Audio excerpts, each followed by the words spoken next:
Assalamualaikum warahmatullahi wabarakatuh.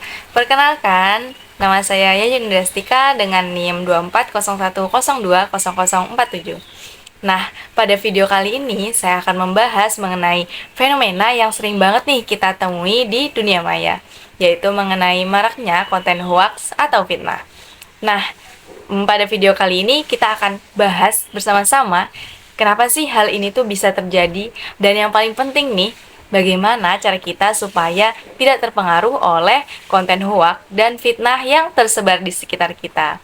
Nah, oleh karena itu, simak video ini sampai akhir ya.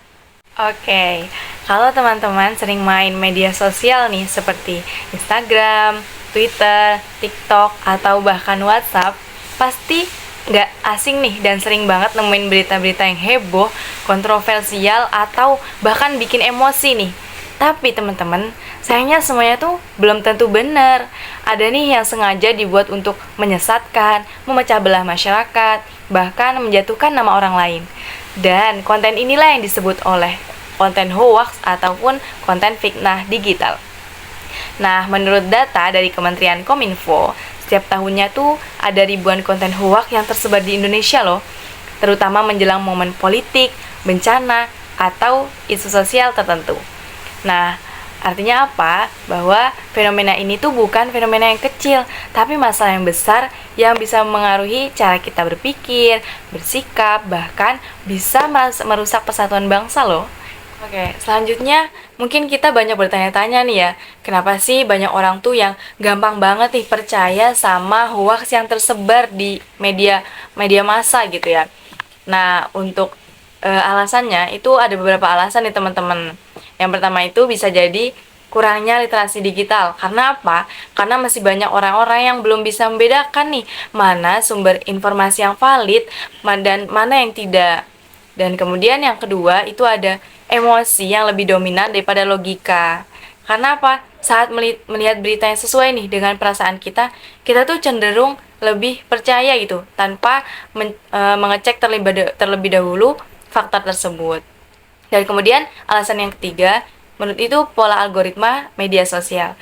Nah, sistem di media sosial itu kan seringkali menampilkan konten ya yang serupa dengan konten yang sering kita lihat nih. Sehingga kita tuh makin yakin nih, meskipun konten itu tuh belum terbukti kebenarannya atau bahkan konten tersebut salah seperti itu, teman-teman.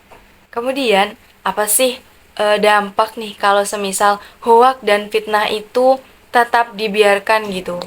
Nah, untuk dampaknya sendiri, ada beberapa dampak negatif nih teman-teman, yang disebabkan oleh hoak dan fitnah yang dibiarkan untuk tersebar terus-menerus.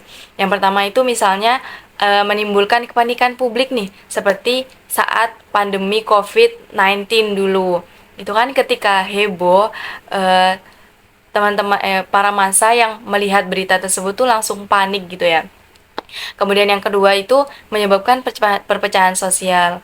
Karena dengan adanya konten tersebut, itu masyarakat tuh bisa saling curiga nih antara masyarakat satu dan masyarakat yang lain. Kemudian yang ketiga itu merusak reputasi dari seseorang atau kelompok. Jadi konten hoax atau fitnah ini kadang itu kan bisa bertujuan untuk mencemarkan nama baik nih, yang bisa merusak bahkan menurunkan gitu reputasi dari seseorang atau kelompok. Nah, kemudian yang keempat, bahkan bisa mengganggu kestabilan politik nih dan keamanan nasional. Jadi, meskipun terlihat sepele ya, konten hoax dan fitnah seperti ini, membagikan informasi tanpa cek fakta, itu bisa mempunyai konsekuensi yang besar banget loh teman-teman. Jadi hati-hati dalam membagikan informasi maupun mencerna gitu, mengolah dari suatu informasi. Nah, selanjutnya kita masuk ke bagian paling penting nih teman-teman, dimana bagaimana sih caranya supaya kita itu tidak mudah terpengaruh dan terpapar gitu oleh konten hoax dan fitnah yang tersebar. Nah, berikut ini ada beberapa langkah yang bisa kita lakukan. Nah, yang pertama itu cek sumber informasi. Pastikan berita yang kita terima itu berasal dari media resmi nih, seperti Kompas, Tempo, CNN Indonesia, atau situs pemerintah. Nah, kalau ternyata sumbernya itu tidak jelas, tolong untuk jangan langsung dipercaya teman-teman, karena bisa saja konten tersebut merupakan konten hoax atau konten fitnah seperti itu. Nah, kemudian yang kedua, teman-teman bisa gunakan prinsip think before sharing. Nah, artinya apa? Sebelum membagikan sesuatu nih, sebelum membagikan informasi yang kita dapatkan, kita tanyakan terlebih dahulu kepada diri sendiri. Apakah berita ini benar atau apakah berita ini bermanfaat gitu. Atau apakah berita yang kita terima atau yang kita sebar itu tidak menyakiti pihak lain. Jadi, terlebih dahulu kita refleksi ke dalam diri sendiri mengenai berita-berita yang ingin kita sampaikan kepada orang lain seperti itu. Nah, kemudian yang ketiga itu gunakan fitur cek fakta.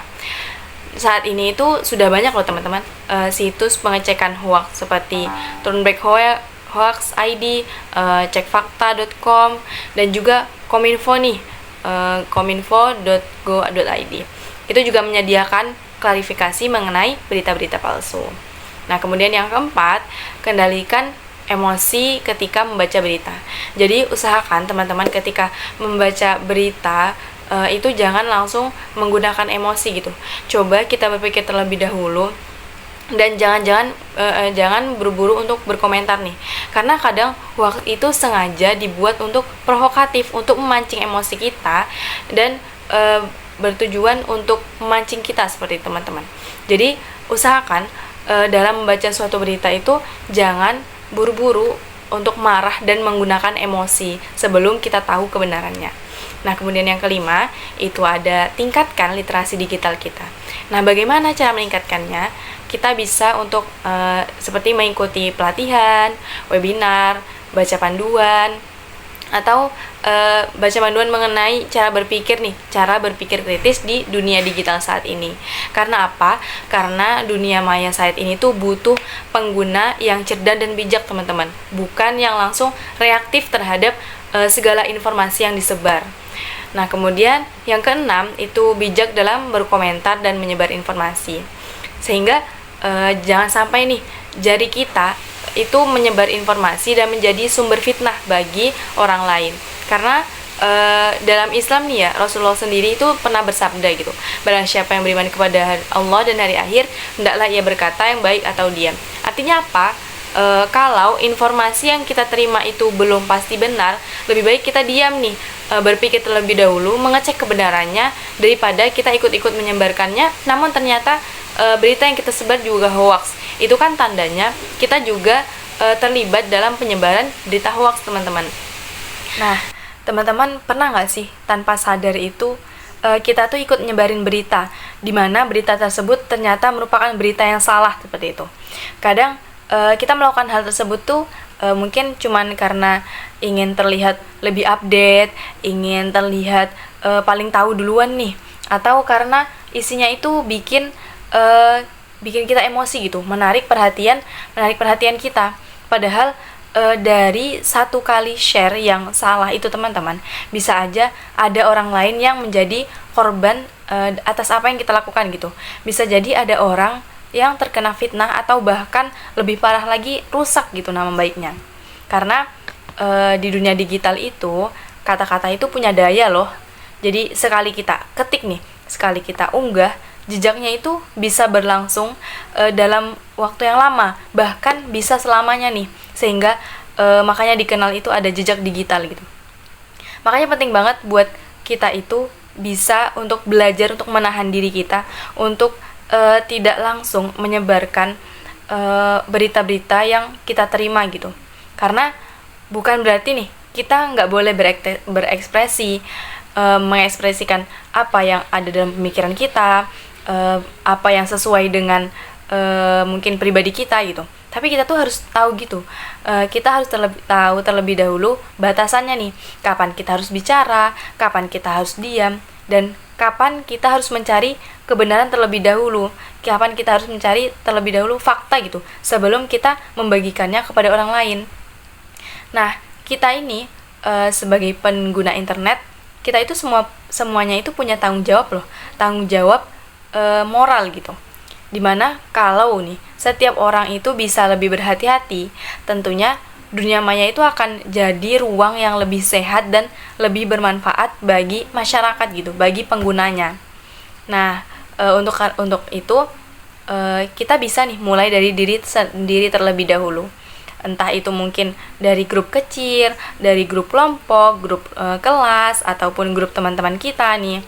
Dari satu postingan yang kita pikir ulang terlebih dahulu nih sebelum kita unggah, sebelum kita sebar. Nah, itu tuh bisa aja menyelamatkan banyak orang gitu teman-teman. Jadi mulai dari hal kecil terlebih dahulu, mulai dari diri sendiri, kemudian kelompok kecil. Kemudian kita bayangkan nih, kalau semua orang itu ikut melakukan hal yang kita lakukan gitu. Jadi berpikir terlebih dahulu, disaring terlebih dahulu, baru kemudian postingan tersebut atau konten tersebut tuh diunggah gitu. Bayangkan kalau semua orang melakukan hal tersebut. Nggak cuma pemerintah aja nih, atau lembaga media. Yang mana kita semua juga harus ikut berperan untuk menjadi penjaga kebenaran dengan menyaring terlebih dahulu, berpikir terlebih dahulu dengan matang sebelum kita membagikan konten-konten atau postingan-postingan yang kita terima gitu. Jadi disinilah makna sebenarnya dari literasi digital itu teman-teman. Jadi bukan kita sekedar hanya tahu teknologi, bagaimana menggunakannya, tapi bagaimana juga kita itu paham etika dan tanggung jawab dalam menggunakan teknologi tersebut. Jadi teman-teman, dunia maya itu laksana ibarat hutan informasi, sangat luas gitu. Tapi di dalamnya banyak sekali jebakan. Sehingga ketika kita tidak hati-hati, kita bisa tersesat oleh hoaks dan fitnah yang tersebar gitu. Sehingga oleh karena itu, mari kita sebagai generasi muda itu menjadi generasi yang cerdas, kritis, dan beretika dalam bermedia digital. Bisa nih dimulai dari hal-hal kecil terlebih dahulu teman-teman. Misalnya dengan cek sebelum sadar, thinking before sharing gitu teman-teman. Karena bisa jadi satu klik ataupun satu metode ini, satu hal kecil ini yang teman-teman praktekkan itu bisa menyelamatkan banyak orang dari berbagai kesesatan informasi itu. Nah, mungkin sekian video dan pembahasan saya mengenai konten hoax dan digital, sehingga harapannya kita bisa mengambil pelajaran dari konten ini teman-teman. Oke, terima kasih sudah menonton video ini. Jangan lupa untuk like, share, dan subscribe supaya makin banyak nih orang-orang yang sadar mengenai pentingnya literasi digital. Kurang lebihnya saya mohon maaf. Wassalamualaikum warahmatullahi wabarakatuh. Sampai jumpa lagi.